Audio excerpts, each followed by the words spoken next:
Assalamualaikum warahmatullahi wabarakatuh.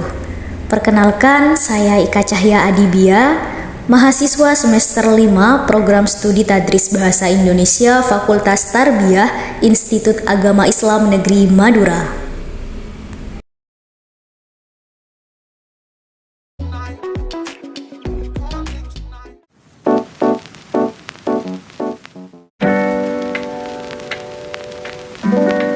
Teman-teman, tentu terdapat keterkaitan erat antara pemuda, khususnya mahasiswa, dengan kesuksesan pemilu di Indonesia.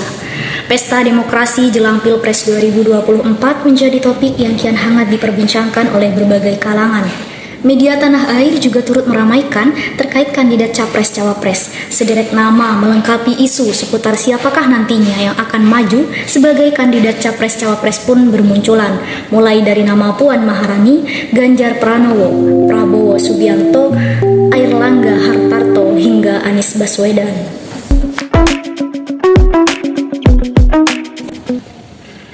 Menjelang Pilpres 2024, harusnya kita, para pemuda, terlebih jika mengemban tugas sebagai mahasiswa, mulai membangun kesadaran politik. Tidak sekadar melihat kampanye dari bakal calon yang mulai digencarkan, mahasiswa sebagai kawula muda yang berkesempatan belajar di perguruan tinggi harusnya juga semakin berupaya menambah wawasan, peka sekitar, membuka kembali data-data dan tidak termakan intrik politik. Untuk kemudian memperhatikan dan menjawab pertanyaan tentang presiden yang bagaimanakah sebenarnya yang dibutuhkan Indonesia. Janji-janji manis jadi hidangan yang pasti ada jelang pemilu. Karenanya, wawasan dan kejelian juga harus dikantongi para pemilih, yang dalam hal ini mahasiswalah yang harusnya berada di garda terdepan sebagai contoh.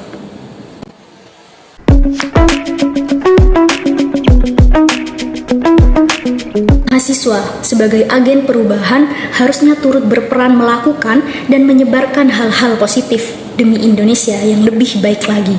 Salah satunya dengan berpartisipasi aktif pada pemilu mendatang.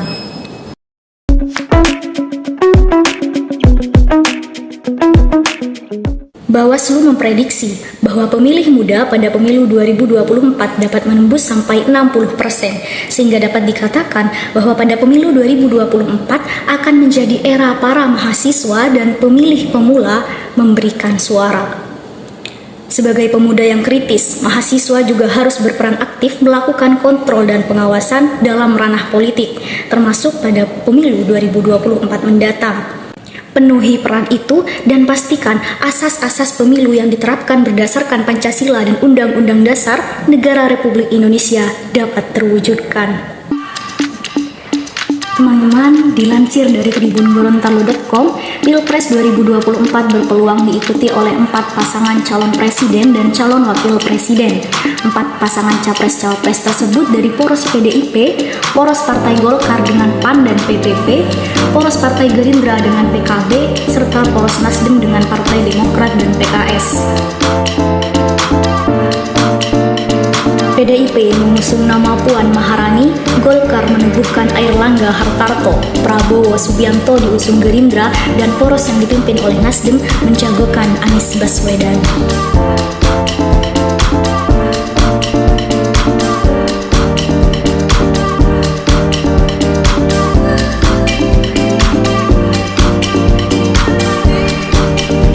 Teman-teman, Presiden, sebagaimana ungkapan Sherly Annavita, harus mampu berpikir visioner jauh ke depan untuk kepentingan rakyat dan bertindak dengan bijaksana sesuai dengan apa yang dibutuhkan oleh rakyat.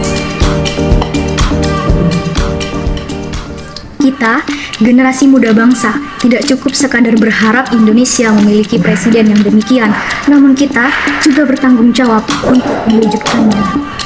Mari bersama bersinergi demi Indonesia yang lebih baik lagi.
Sekian, wassalamualaikum warahmatullahi wabarakatuh.